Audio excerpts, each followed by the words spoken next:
안녕하십니까. 모동중학교 가정과 교사 강진아입니다. 가정교과는 행복한 생활의 길잡이 역할을 하는 과목으로 그 중요성과 의미가 매우 큰 교과입니다. 오늘 저는 식생활과 소비생활 수업 사례를 선생님들과 함께 나누면서 학생들의 건강한 발달과 행복한 삶을 위한 가정과 수업에 대해 생각해 보려고 합니다. 많은 선생님들께서 학생들에게 즐겁고 의미 있는 배움을 경험하게 하기 위해서 뉴스, 신문 기사, 영화나 드라마 속 영상, 통계 자료 등등 수많은 종류의 수업 자료들을 활용하고 계실 텐데요. 선생님들 혹시 그림책 활용해 보셨습니까? 오늘은 학생들의 창의력과 사고력을 높여주면서 작가마다의 개성이 넘치는 사파로 마음까지 따뜻하게 만들어주는 그림책을 활용한 식생활 수업 사례를 소개하려고 합니다. 수업 현장 속으로 함께 떠나보시겠습니다. 늘 수업은 전시학습 내용을 확인하는 것부터 시작합니다. 지난 시간에 학생들은 영양소의 종류와 기능에 대해 학습하였습니다. 이와 관련된 세 문제를 풀어보는 것으로 수업을 시작했는데요. 선생님들께서도 같이 한번 풀어보시겠습니까?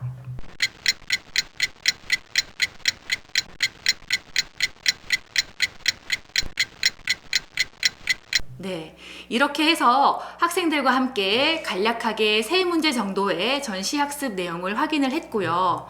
그 다음으로는 학생들에게 초성 힌트를 주어서 오늘의 수업 주제에 대해서 생각해보는 시간을 가지도록 합니다. 짐작이 가십니까? 학생들은 바로 알아맞춥니다. 건강이란 단어죠. 이 건강이란 단어를 포털 사이트를 통해서 검색한 그 의미를 학생들과 같이 한 번 더 생각을 해보고요. 오늘의 학습 목표를 학생들과 함께 읽어봅니다. 오늘 수업의 학습 목표는 청소년기의 식생활 문제를 이해할 수 있다, 건강한 식생활 실천 의지를 가질 수 있다가 되겠습니다. 다음으로는 학생들에게 오늘의 수업 흐름에 대해서 안내를 합니다. 오늘의 수업 흐름은 청소년 식생활 문제에 대한 심포지엄을 개최를 하고 건강한 식생활 실천을 위한 가치를 찾아본 다음에 이 건강한 식생활을 실천하기 위한 캠페인 문구를 작성을 하는 것으로 수업을 마무리 지으려 합니다. 첫 번째 활동은 학생들이 각자 사전에 준비한 자료를 전문가의 입장에서 발표를 하고 이것에 대해 모든 친구들과 함께 질의응답을 하는 과정 속에서 해당 주제에 대해서 깊이 있게 이해하기 위한 목적으로 실시되는 활동입니다. 교과서에서는 총 5가지의 청소년들의 식생활 문제가 나타나 있습니다만은 저희 학교 학생들에게 좀 더 직접적인 식생활 문제를 깊이 있게 공부시키게 하고 싶어서 저는 저희 학교 학생들을 대상으로 설문조사를 실시해 보았습니다. 설문조사 실시 결과 저희 학교 학생들이 직면한 식생활 문제는 총 3가지로 나타나게 되었는데요. 첫 번째가 아침 결식 문제, 두 번째는 카페인 음료 섭취 문제, 세 번째는 비만과 잘못된 다이어트 문제로 나타나게 되었습니다. 그래서 이 결과를 반영해서 저희 학교 학생들의 이 3가지 문제를 가지고 심포지엄을 개최하는 활동이 첫 번째 활동이었습니다. 첫 번째 주제는 저희 학교 학생들이 가장 많이 겪고 있는 아침 결식 문제였는데요. 이에 대해서 학생들의 심포지엄 활동 장면을 잠깐 보도록 하겠습니다. 우리 반 모둠의 전문가 전창배입니다. 아침을 먹어야 하는 이유는 점심이나 저녁을 과식하게 되어 비만으로 이어질 수 있습니다. 어지럽고 기운이 없어 활기차게 활동할 수 없더라고요. 둘째, 오늘 이름은 크크로 삐뽕 공수입니다. 아침 결식의 문제점은 뇌세포에 포도당이 공급되지 않아 집중력과 학습 능력이 떨어집니다. 삼성서울병원 가정의학과 연구팀이 지난해 중고생 6만 여 명의 아침 식사 빈도와 학업성 피로의 상한선을 분석한 결과 매일 아침을 먹는 학생들의 학업성 피로는 상 47%, 중 28.3%, 하 24.8%였다. 해결법은 아침에 10분만 일찍 일어나서 여유롭게 식사할 수 있는 환경을 만들어 봅니다. 두 번째는 아침에 체조, 산책, 간단한 음식을 통해 입맛을 돋게 만들기입니다. 발표 끝입니까? 일단 잘 들었습니다. 박수! 네, 다음으로는 두 번째로 많이들 겪고 있었던 카페인 음료 섭취 문제에 대한 자료를 보시겠습니다. 간장계란 밥집 전문가 오미연입니다. 수업 도중 한 학생이 쓰러져서 사망했습니다. 사인은 카페인 과다 섭취에 따른 급성 부정맥 유발로 인한 심장 기능 이상. 청소년의 카페인 과다 섭취는 칼슘과 철분 흡수로 방해, 골다공증, 이나 반영 등의 유발 성장 발달을 저해합니다. 청소년 카페인 1일 섭취 권고량은 체중 1kg당 2.5g. 커피, 녹차, 홍차 등에 포함된 폴리페놀 성분은 철분 흡수를 50에서 70% 저하시키는 것으로 알려져 있습니다. 카페인이 든 음식을 많이 섭취할 경우 다른 음식과 함께 흡수되어야 할 칼슘 및 철분들을 방해 성장이 저해질 가능성이 높습니다. 얘들아, 일단 박수 한번 칠까요? 혹시 질문 있는 사람요? 영훈이 질문이 두 사람 질문 받겠습니다. 자, 누가? 영훈이, 지훈이부터. 저는 내가 밥이 될 상이가 팀한테 질문하겠습니다. 네. 왜냐면 이제 저기 계속 설명하면서 중추신경계란 말이 많이 나오는데 혹시 중추신경계가 뭔지 궁금해서. 저기 나와 있는 대로 뇌와 촉수를 합쳐 부르는 신경계입니다. 그래서 거기가 낮아지면은 치매라든지 기억력 이런 데가 낮아집니다. 와, 자, 다 알겠군요. 좋습니다. 네, 세 번째는 비만과 다이어트라는 문제였습니다. 이것도 학생들의 활동 장면 함께 보시죠. 저는 전국밥 모듬의 정혜지라고 합니다. 저는 돼지 오리국밥에 오나오라고 네, 합니다. 3분입니다. 저희 주는 일단 사건을 제시했는데요. 비만으로 인해 머리카락이 잘 빠지기도 하는 그 이유를 가져왔습니다. 비만 클리닉 365라는 김은정 원장은 비만은 탈모 원인일 가능성이 있다고 하였습니다.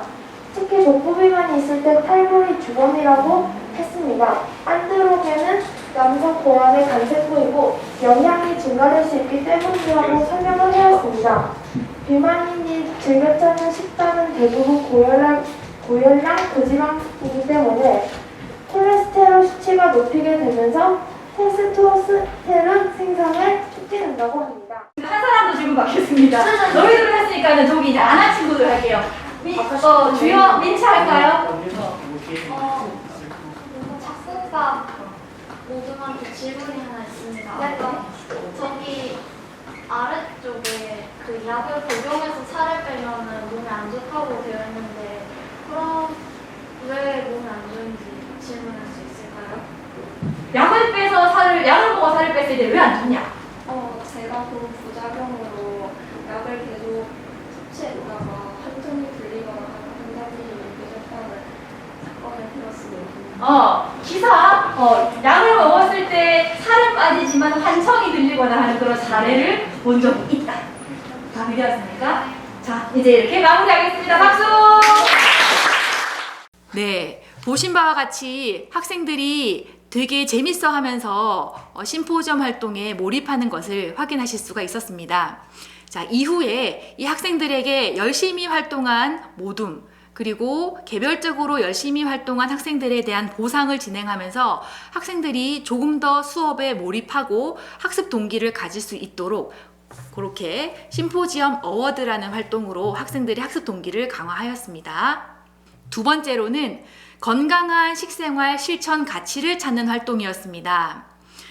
심포지엄을 통해서 식생활 문제를 아는 것에만 그치는 것이 아니라 자신들의 식생활 문제를 인지했다면 이러한 문제를 개선하기 위해서 실천 의지를 갖는 것이 무엇보다 중요하기 때문에 이 두 번째 활동은 본 수업에 있어서 상당히 의미를 가지는 활동 단계라고 볼 수가 있습니다. 자, 이 단계에서 학생들에게 조금 더 깊이 있게 자신들의 식생활 문제를 개선하려는 의지를 심어주기 위해서 이 단계에서 그림책을 활용해 보았습니다. 그림책의 제목은 샘과 데이브가 땅을 팠어요 라는 책입니다.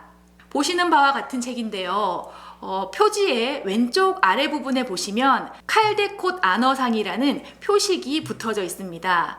보통 수많은 종류의 그림책을 어떤 것을 선택해야 될지 선생님들께서 고민이 많으실 텐데요. 그런 고민을 덜 수 있는 장치가 바로 이런 표식입니다. 보통 그림책에 칼데콧 아너상이라는 표식이 있다는 것은 아주 검증된 그런 좋은 책이라는 의미가 되기 때문에 아마 부담 없이 선생님들께서 수업에 활용하실 수 있는 그런 검증된 책이라고 보시면 되겠습니다.